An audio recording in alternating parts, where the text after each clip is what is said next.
بسم اللہ الرحمن الرحیم۔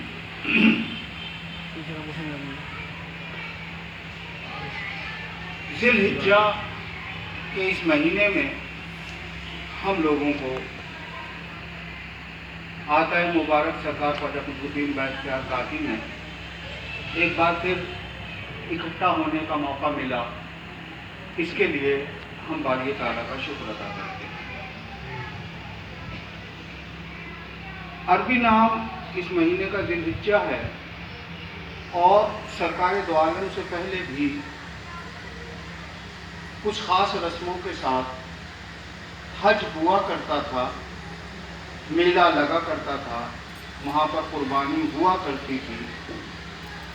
اس لیے اس مہینے کا نام عربی کلچر میں ذی الحجہ کہلاتا ہے۔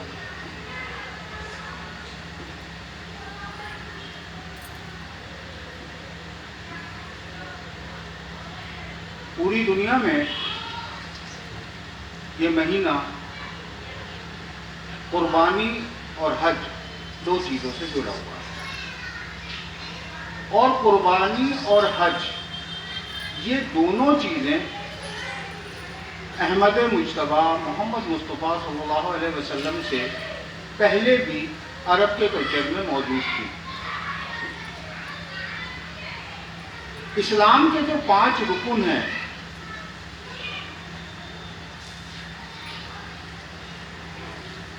ان میں ایک رکن حج ہے، اگر استطاعت ہو تو،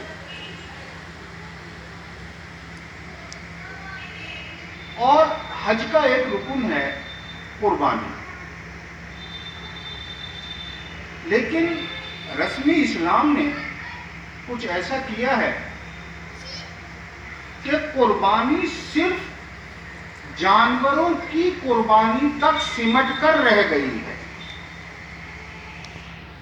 قربانی کا جو مفہوم تھا باری تعالیٰ کی طرف سے، سرکار دو عالم کی طرف سے، جو قربانی کا مفہوم تھا، وہ قربانی کا مفہوم بدل کر صرف جانوروں کو ذبح کرنا رہ گیا ہے، جبکہ قربانی کے معنی کافی بڑے ہیں۔ آپ زندگی میں بہت ساری چیزوں میں قربانی دے سکتے ہیں۔ آپ کسی کا حق نہیں مار رہے، آپ قربانی کر رہے ہیں۔ آپ ظلم نہیں کر رہے، آپ قربانی کر رہے ہیں۔ رسموں نے قربانی لفظ کو سمیٹ کر بہت چھوٹا اور بے معنی کر دیا ہے۔ آج کل جس طریقے سے جانوروں کو ذبح کیا جاتا ہے، اور پھر اس کے بعد جس طریقے سے اس کا بٹوارا کیا جاتا ہے، یہ سرکار دو عالم کے حکموں کے سخت خلاف ہے، بالکل خلاف ہے، سخت خلاف ہے۔ صرف اس کا تعلق رسموں سے ہے۔ بہرحال جو بھی حقیقت ہے، رسمی جو معاملات ہیں، اس بارے میں آپ لوگ سب جانتے ہیں۔ میں اس بارے میں زیادہ بات نہ کر کے کچھ الگ آپ لوگوں کی خدمت میں پیش کرنا چاہتا ہوں، اور اس کے لیے آپ کی توجہ چاہتا ہوں۔ ہاں، یہ ضرور کہوں گا کہ اگر قربانی کا اصلی مفہوم جاننا ہے، قربانی کی اصلی جڑ جاننی ہے، تو سرکار شمع نیازی کی لکھی ہوئی کتاب ہے قربانی کی حقیقت۔ اگر آپ اسے باغور پڑھیں گے اور کئی بار پڑھیں گے، تو آپ کو سمجھ میں آئے گا کہ حقیقت میں قربانی ہے کس چیز کا نام۔ میں سمجھتا ہوں ہر سالک کے لیے یہ ضروری ہے کہ وہ قربانی کی حقیقت کو پڑھے یا سنے. اس سے تھوڑا اب ٹاپک بدل کر آگے آپ کی خدمت میں کچھ رکھنا چاہتا ہوں. سورہ فتح، سورہ نمبر 48، آیت نمبر 29، آخری آیت، اور بہت غور کے قابل آیت کی تشریح ہے. آپ ذرا سمجھیے گا. باری تعالیٰ اپنی کتاب میں فرماتا ہے محمد الرسول اللہ.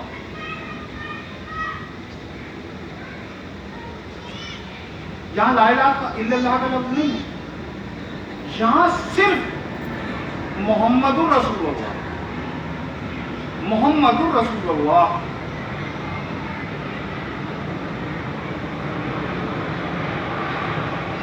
محمد اللہ کے رسول ہیں. دیکھیے بڑی عجیب سی بات ہے کہ ہم کلمہ پڑھتے ہیں لا الہ الا اللہ محمد رسول اللہ، اور اس کلمے کا ترجمہ ہے نہیں ہے کوئی عبادت کے لائق اللہ کے سوا اور محمد اللہ کے رسول ہیں. نہیں ہے کوئی عبادت کے لائق اور محمد اللہ کے رسول ہیں، یہ کلمے کا ترجمہ ہے. اور اسی پہ ہمارا پورا یقین ہے، علم الیقین. لیکن کیفیت یہ ہے کہ ہم مانتے یہ ہیں، کہتے یہ ہیں نہیں ہے کوئی معبود اللہ کے سوا اور محمد اللہ کے رسول ہیں، اور مانتے یہ ہیں نہیں ہے کوئی معبود اللہ کے سوا اور محمد اللہ کے رسول تھے. ہم یہ نہیں مانتے. ہمارا عقیدہ یہ بالکل بھی نہیں ہے کہ محمد الرسول اللہ حیات ہیں، زندہ ہیں، موجود ہیں. جبکہ اصحابیوں نے پوچھا یا رسول اللہ ہمارے ماں باپ آپ پر قربان، آپ کب سے ہیں؟ سرکار دو عالم نے جواب دیا میں تب سے ہوں جب آدم کا پتلا آب اور گل میں تھا. یعنی آدم کا پتلا بھی نہیں بنا تھا، وہ مٹی اور پانی میں تھا، میں تب سے ہوں.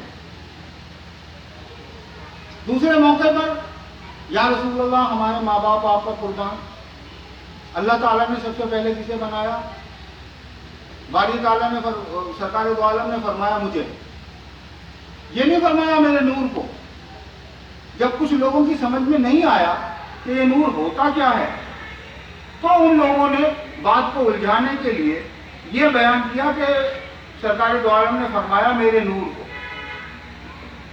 تو پہلے تو مسلم ایمان ہونے کی یا سالک ہونے کے لیے، روحانیت کی تلاش کے لیے یہ ضروری ہے کہ یہ یقین کیا جائے، یہ مانا جائے کہ محمد اللہ کے رسول ہیں. کیونکہ سرکار کا وجود مبارک 63 سال جسم میں رہا، لاکھوں سال پہلے بھی تھا، 63 سال وہ خاصیت ایک وجود میں رہی، اور اس کے بعد اب بھی ہے. کلام اللہ گواہی دے رہا ہے محمد اللہ کے رسول ہیں. پہلی بات. اس کے بعد آگے چلتے ہیں. والذین معاہ، یہ جو معاہ لفظ ہے اسے سمجھیں. وَهُوَ مَعَكُمْ أَيْنَمَا كُنْتُمْ. کلام اللہ میں بہت زیادہ اس لفظ کا استعمال کیا گیا ہے. معاہ کے معنی تعلیم میں آنے والے لوگ جانتے ہیں کہ معاہ کے معنی ود ہوتا ہے، ود، ساتھ. کچھ لوگوں نے اچھی طرح سمجھ بھی رکھا ہوگا. اور بڑے کمال کی بات ہے کہ معاہ میں دو الفاظ ہیں، میم اور عین. اور میم سے محمد بنتا ہے اور عین سے علی بنتا ہے، اور میم اور عین میں کوئی بیچ میں کوئی فصل نہیں ہے، بیچ میں کوئی فرق نہیں ہے۔ تو وہ ود ایسے نہیں ہے کہ جیسے میرے ساتھ یہ ہے، ایسے نہیں ہے، وہ ایسے ہے کہ جیسے ذات کے ساتھ صفات۔ اگر معا لفظ سمجھ میں آ گیا تو آگے کی ہمیں بات سمجھنے میں بہت آسانی رہی۔ ما ود، ایسا ود جو الگ نہ ہو سکے، چاہ کر بھی الگ نہ ہو سکے۔ والذین معه اشدہ علی الکفار رحماء بینہم تراہم رکعا سجود۔ بہت لوگوں میں بحث چلتی ہے، بحث کا پوری دنیا میں مدعا بنا ہوا ہے کہ سرکار دو عالم کے ساتھی اصحابی کون تھے کون نہیں تھے۔ پوری دنیا میں مدعا بنا ہوا ہے کس کو اصحابی کہا جائے۔ اللہ تعالیٰ خود فرما رہا ہے محمد اللہ کے رسول ہیں، یعنی موجود ہیں، اور جو لوگ ان کے ساتھ ہیں۔ اب تھوڑا دھیان رکھیے گا کہ یہ بات توریت اور انجیل میں بھی لکھی ہوئی ہے، اور آگے اس بات کا بیان یہ غلام کرے گا کہ ہر دور میں کسی مشن کے لیے ساتھیوں کی ضرورت ہوتی ہے، اور ہر دور میں ہر پیغمبر کے کچھ ایسے جانشار اصحابی اور ساتھی ہوئے ہیں، ان کی کچھ پہچان ہے۔ اگر سرکار دو عالم موجود ہیں کلام اللہ کے مطابق تو ہمارا یقین ہے سرکار دو عالم موجود ہے، ٹھیک؟ تو ان کے ساتھی بھی موجود ہوں گے۔ اگر سرکار دو عالم موجود ہیں تو ان کے ساتھی بھی موجود ہوں گے۔ اب یہ سمجھ لیجئے کہ ان کے ساتھی کون کون ہیں، ان کی خاصیتیں کیا کیا ہیں۔ اگر یہ سمجھ میں آ گیا تو یہ سمجھ میں آ جائے گا کہ سرکار دو عالم کے وجود مبارک سے پہلے جو یہ صفاتیں رکھتے تھے وہ پیغمبر کے ساتھی تھے، سرکار دو عالم کے ساتھی تھے۔ سرکار دو عالم کے وقت میں جو یہ صفات رکھتے تھے وہ سرکار دو عالم کے ساتھی تھے۔ آج کے دور میں وہ سرکار دو عالم کے ساتھی ہیں جو یہ صفات رکھتے ہیں۔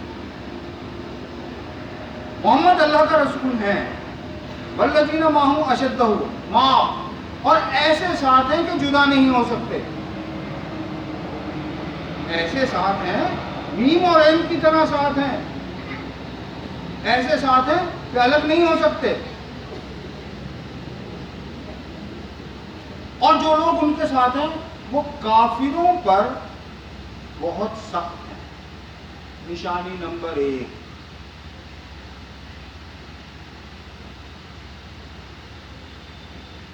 سرکار دو عالم کے ساتھی جو ہوگا اس کی پہلی نشانی یہ ہے کہ وہ حقیقت چھپانے والے پر بہت سخت ہوگا، کیونکہ کافی لفظ کے اصلی معنی جو ہیں وہ ہے حقیقت چھپانے والا۔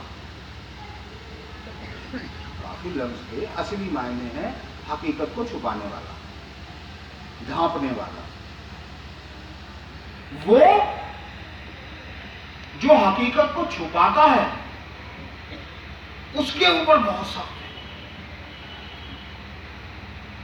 اور ان کی دوسری خاصیت کیا ہوگی؟ وہ کافروں پر بہت سخت ہیں اور آپس میں رحم دل۔ ان کی دوسری صفات یہ ہوگی۔ اب یہ صفات دیکھتے جائیے، جس کے اندر یہ صفات ہے وہ ساتھیوں میں مانے، ہر دور میں۔ اس دور میں سرکار دو عالم کے وقت میں، اس سے پہلے کے وقت میں، ہر دور میں وہ مانے صرف وہ اور وہ ہی مان سکتا ہے جس کے اندر یہ صفات ہے. وہی ساتھی ہے، وہی اصحابی ہے، ورنہ ہے ہی نہیں کوئی. ایسے لاکھوں ہوتے پھرے نہیں ہیں.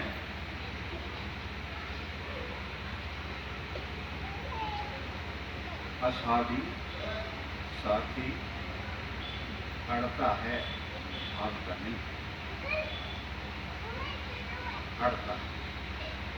تو ہم نے اب تک دو صفاتیں جانی کہ جو لوگ ان کے ساتھ ہیں وہ کافروں پہ سخت ہیں، چھپانے والوں پہ سخت ہیں، اور آپس میں رہنے. اے مخاطب، تو ان کو دیکھے گا تو ان کو رکوع، سجود اور اللہ کا فضل اور اللہ کی خوشنودگی کی طلب میں مشغول پائے گا. اس آیت میں 4 چیزیں ہیں. ایک رکوع، ایک سجود،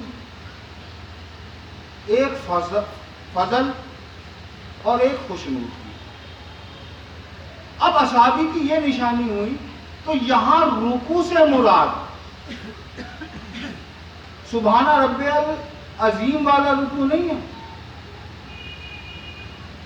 یہاں رکوع سے مراد جھک جانے والا، اپنے وجود کو اپنے رہنما کے حوالے کر دینے والا. رکوع کا مقصد ہوا اپنے آپ کو، اپنے جسم کو اپنے رہبر کے آگے اس کے حوالے کر دینے والا. سجود کا مقصد ہوا کہ جسم کے ساتھ ساتھ، سجدے کی پوزیشن کی ہوتی ہے نا، جسم کے ساتھ ساتھ اس کے اندر جو ہے اس کو جھکانے سے کام نہیں چلے گا.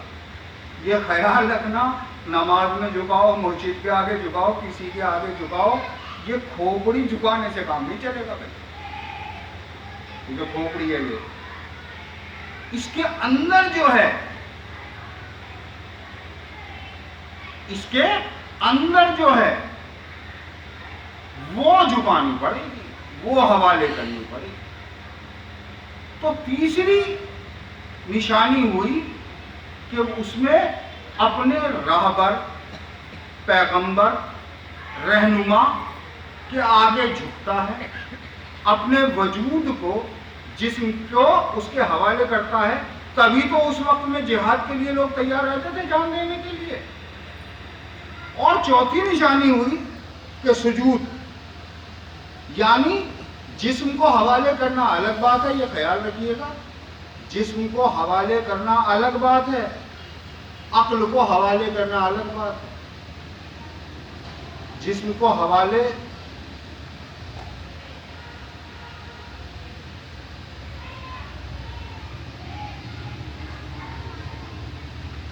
عقل کو حوالے کرنا زیادہ مشکل ہے، جسم کو حوالے کرنا آسان ہے. اس لیے پہلے جسم کو حوالے کرنے کی بات کی گئی ہے، پھر عقل کو حوالے کرنے کی بات کی گئی ہے.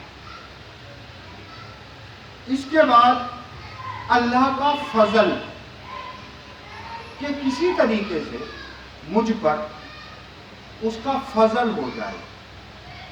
یہ ہو گئی 5ویں نشانی. 6ٹھی نشانی خوشنودگی.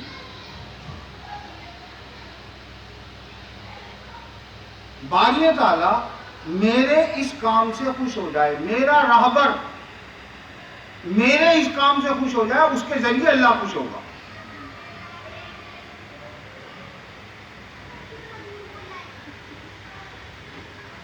رکوع، سجود، اللہ کا فضل اور اس کی خوشنودگی کی طلب میں مشغول پائے گا. سجدوں کے اثرات ان کے چہروں پر موجود ہیں. یہ تھوڑا نازک معاملہ. سجدوں کے اثرات ان کے چہروں پر موجود ہیں.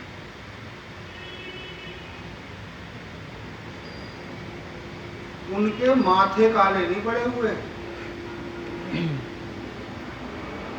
ان کے یہ نہیں لکھا ہوا ان کے ماتھے کالے ہو گئے، لکھا ہے سجدوں کے اثرات ان کے چہروں پر موجود ہیں۔ ایسا آپ لوگوں کی سمجھ میں آیا کہ چہروں پر موجود ہیں۔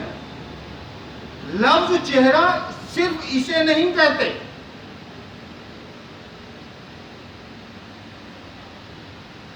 چہرہ لفظ کی جو ڈیفینیشن ہے، چہرہ اسے کہتے ہیں جس سے آدمی کی پہچان ہو۔ تو ضروری نہیں ہے کہ انسان کی پہچان اسی چیز سے ہو، انسان کی پہچان یہ دیکھے بنا اس کی کسی خاص صفات کی وجہ سے بھی ہو سکتی ہے۔ بھائی مسٹر فلاں فلاں ہیں جناب، بھائی یار بات بڑی ایمان کی کرتے ہیں، آپ نے ان کا چہرہ نہیں دیکھا۔ سجدوں کے اثرات ان کے چہروں پر نمایاں ہیں، ظاہر ہیں چہروں پر، نہ صرف ان کے ماتھے کالے ہو گئے ہیں یا یہاں ٹیکا بن گیا ہے، ایسا نہیں ہے، بلکہ وہ اپنی اس خاصیت کی وجہ سے نہ صرف یہ چہرہ بلکہ اپنی خصوصیات کی وجہ سے پہچانے جاتے ہیں۔ یہی اوصاف تورات اور انجیل میں لکھے گئے، یہی اوصاف، یہی صفتیں، ساتھی کی صفتیں، ساتھی کی، پیغمبر کے ساتھی کی، کسی مشن میں شامل ہو کر اس کو آگے بڑھانے والے ساتھی کی، یہی صفاتیں میں نے ابھی آپ سے عرض کیا تھا کہ آگے یہ بات آئے گی، تورات اور انجیل میں بھی لکھے گئے۔ یہاں سے بات خطرناک اور نازک ہو گئی ہے۔ ہم نے یہ سمجھا کہ جو ہر دور میں، ہر وقت میں، سرکار دو عالم سے پہلے، سرکار دو عالم کے وقت میں، اور اب سرکار دو عالم کے وقت میں، اب بھی جن لوگوں کے اندر یہ صفاتیں ہیں کہ وہ کافروں پہ سخت ہیں، آپس میں رحم دل ہیں، رکوع، سجود، جھکنا، سمرپت ہونا، جسم کو حوالے کر دینا، عقل کو حوالے کر دینا، اور اللہ کے فضل کی تلاش کرنا، اللہ کی خوشنودگی کی تلاش کرنا، جن کے اندر یہ صفتیں ہیں وہ ہر دور میں پیغمبر کے ساتھی ہیں، اور جس کے اندر یہ صفتیں نہیں ہیں وہ کسی بھی دور میں پیغمبر کے ساتھی نہیں ہے، چاہے پیغمبر کے ساتھ ساتھ بیٹھے گھومتے رہے ہوں۔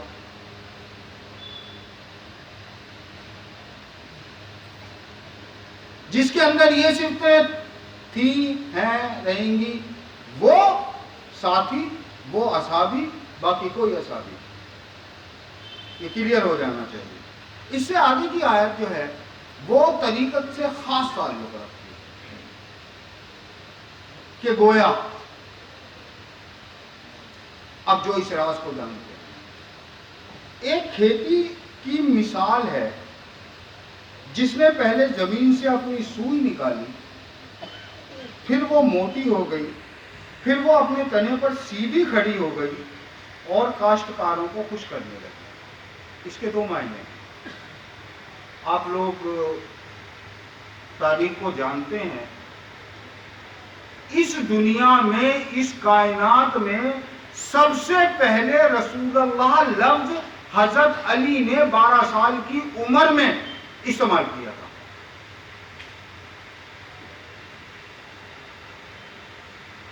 جب سرکار دو عالم نے تبلیغ کی دعوت پیش کری اور لگاتار 3 دن تک لوگ کھانا کھاتے رہے اور بلبہ مچاتے جاتے رہے. تو اس کے بعد حضرت ابو طالب نے گریبان پکڑ کے بیٹھا دیا, بیٹھ میرے بھتیجے کی بات سن. تو اسلام کی گواہی دینے والا سب سے پہلا شخص ایک 12 سال کا بہت کمزور سا بچہ تھا, جسے پوری دنیا آج مولا علی کرم اللہ وجہ کریم یا مولا علی علیہ السلام کے نام سے جانتی ہے.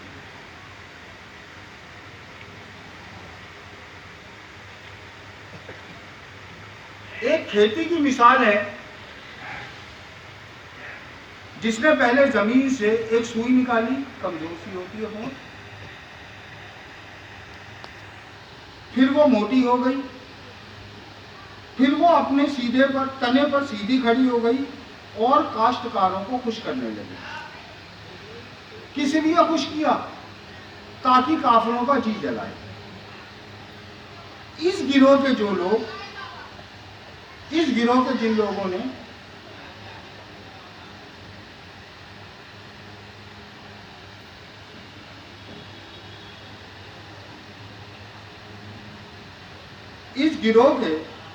لوگوں نے یقین کیا, اللہ تعالیٰ نے ان سے, اس گروہ کے جن لوگوں نے یقین کیا اور نیک کام کرتے رہے, ان سے اللہ نے مغفرت اور بہت بڑے بدلے کا وعدہ فرمایا. اور اللہ تعالیٰ اپنے وعدے میں کبھی جھوٹا ہو سکتا ہے؟ آج ہم نے جانا, سیکھا کہ پیغمبر کا اصحابی اور ساتھی ہونے کے لیے یہ صفتیں ہونا موجود ہیں.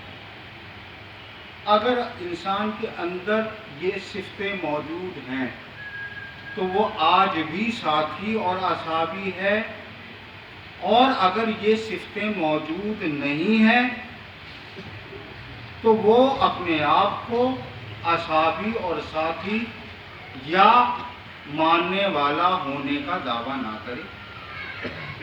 کم سے کم کلام اللہ پر غور کرتے ہوئے, اس کو سمجھتے ہوئے اس بات سے بچے. ایک پہلو اور رکھنا چاہ رہا ہوں آپ کے سامنے. کلام اللہ کی ایک اور آیت ہے جس سے آپ کو یہ پتہ چلے گا کہ ایک مسلمان, ایک حقیقت کے مسلمان کی کیا اہمیت ہے اور آج مسلمان کیا ہے, پتہ چلنا چاہیے. کلام اللہ کی آیت ہے, ربنا وجعلنا مسلمین لک ومن ذریۃ مسلمۃ لک وارنا مناسکنا. حضرت ابراہیم خلیل اللہ جب خانہ کعبہ کی تعمیر کر رہے تھے اور حضرت اسماعیل علیہ السلام پتھر اٹھا اٹھا کے دے رہے تھے, تو اس وقت حضرت ابراہیم خلیل اللہ نے یہ دعا مانگی تھی, اے میرے رب, اے میرے رب, تو مجھے مسلمان بنا کر ہی اس دنیا سے اٹھائیو. ربنا وجعلنا مسلمین لک ومن ذریتنا, اور میرے ذروں کو, میری اولادوں کو, میری کمر میں موجود ذروں کو بھی مسلمان ہی بنائیو. ایک اللہ کا پیغمبر اپنے لیے اور اپنی اولاد کے لیے بھی مسلمان ہونے کی دعا کرے. بھائی حضرت ابراہیم خلیل اللہ پیغمبر ہیں نہیں ہیں؟ تو وہ مسلمان کون سا مسلمان ہوگا؟ وہ تیرے میرے جیسا ہی ہوگا کیا، جس کے لیے حضرت ابراہیم خلیل اللہ نے دعا کی تھی؟ پیغمبر دعا کر رہا ہے کہ مجھے اور میری اولاد کو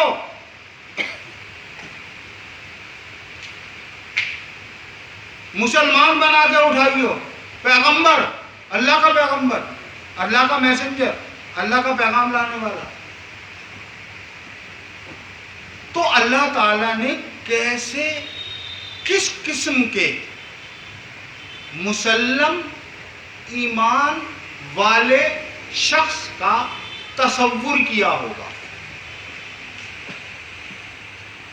کہ پیغمبر اپنے لیے اور اپنی اولاد کے لیے مسلمان ہونے کی دعا کر رہا ہے۔ اس لیے اس بات کا خیال رکھیے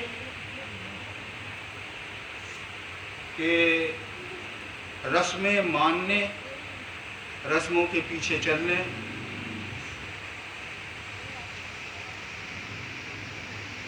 سے ایمان اور مسلم ایمان ہونے کا کوئی تعلق نہیں ہے۔ میری آپ سے گزارش ہے کہ